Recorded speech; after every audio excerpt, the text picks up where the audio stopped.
busy time where it can sometimes feel like it's go, go, go 24/7. So it's no surprise that burnout is on the rise. And it's also no surprise that famous high achievers like 7-time world surfing greedy. champion That's very greedy. Layne Beachley have fallen victim to it. Layne is with us tonight in the studio along with the fabulous positive psychology practitioner, Tess Brouwer. Yes. Now, we hear the word burnout. What exactly does it mean? Well, it means you're burnt out. Thank you very much for coming in. Thanks for coming in. We'll see you later. We've solved the problem. I mean, burnout, it appears in different ways. It affects different people in different ways. But ultimately, for me, when I'm in a state of burnout, I go into what I call the 3 Cs. So I go into a state of comparison. So I'm comparing myself either to others or other versions of myself, which ultimately leads to feelings of self-doubt. And then that leads to states of self-criticism. And so now I'm going from self-doubt to self-loathing, and then I start craving foods that start with the letter C: chocolate, chippies, cake, cheese, and all those things. They don't actually serve you, they don't support your long-term health and well-being, but they give you that little boost of dopamine and happiness for that moment. But for you, I know, Tess, you experience as a mum, as a business owner, and, you know, there's a lot of other things that you're dealing with. Yeah, I just noticed in my body is I was fried. Can't think of anything, didn't know how to look after myself, couldn't think of one thing that brought me joy. I was just totally frustrated with myself and life. When did you reach that point? I've reached it a few times. You know, I think the first time was when I had chronic fatigue syndrome back in the 90s, and it was called Yuppie's disease. That's when you were winning world That's titles, when I was, yes? well, I was competing for world titles, because I had chronic fatigue the first time in 1993, a week after I won my first event ever, and went from the euphoria of success to the deep despair and depression of having chronic fatigue syndrome.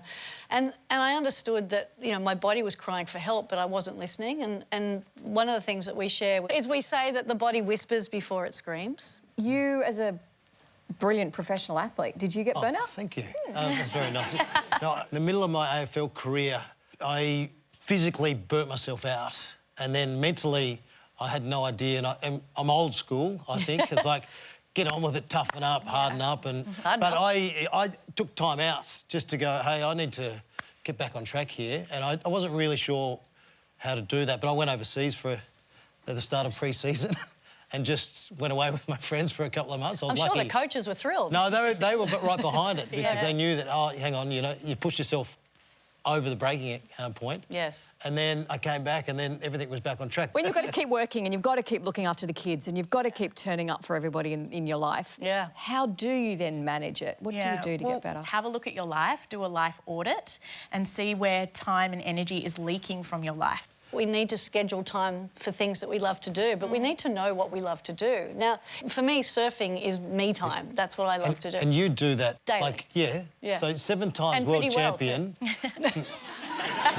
have been surfing with Layne before and, yeah, gee, I didn't feel good about myself. But if you were burning out when you were winning world championships, then what did you do to balance it out then? Took a break. OK. Now, the problem that we have when we take these breaks is that we take stimulation and distraction with us in the form of our phones.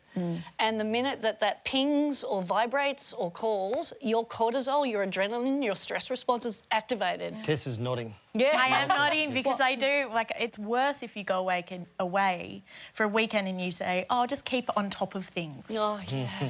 I'll just send that email. But it takes your brain 20 minutes to come back to relaxation if you send that one email. That is why I don't read emails. That is why. Any excuse. Or text messages, or listen to voicemails. Phone calls. What works for you? One thing that really works for me is around decision-making, because we tend to put other people's priorities and expectations and ideals ahead of our own. And another experience that I had where I was in burnt out was my husband actually asked me, Layne, why do I always get the broken lane? And that was really hard to hear because it was never my intention, but I literally was saying yes to everyone and everything. And by saying yes to that, I'm saying no to him. I'm saying no to surfing. I'm saying no to presents. I'm saying no to the sunrises because I'm too damn busy. I'm on the treadmill. So you two have teamed up to create the Awake Academy. So who's it for and what does it do? It's a toolkit that Tess and I have both learned, for me in the water, for her in the corporate world, and then also recovering from a spinal cord injury. And it comes in a form of books, podcasts, online courses, Yes. collective membership. Yeah, and you know when they say a happy home is a healthy home? An emotionally regulated home is actually a happy home. When I get home from work, I actually have a fourth space. So I decompress myself in that moment, whether it's a quick breath or I just decide who I want to be. Otherwise, I come in as dictator mum or I'm running everyone like a military exercise because I'm stressed. And that's what we do at Awake Academy, is giving those people permission to emotionally regulate themselves, to have fun. I used to do that. You used to do that? Yeah. And what happened? I park outside the house or just down the road. Just have 10 minutes to get your energy levels ready to get in with the kids. Yeah. And then I pushed it out to 20 minutes, and 30 minutes. And then I thought, okay, Wake up the next morning. Then I go missing for days and days.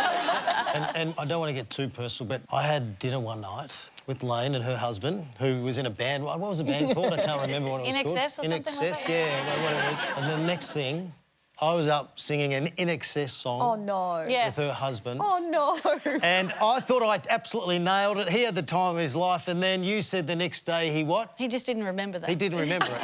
We were having a few Chose not drinks to at the remember time. that. Either way. He held the microphone and actually didn't sing because Crawford was just murdering the song. I mean, belting it out. He was actually singing it beautifully. Sorry. Wow, Yeah, truth's singing it. coming out. Hey, congratulations on everything you do and helping so many people. And I think we've all been madly taking notes. So love it. So thank you very much for dropping in. Dropping in. Get that? Thanks for dropping in. I like it. You like?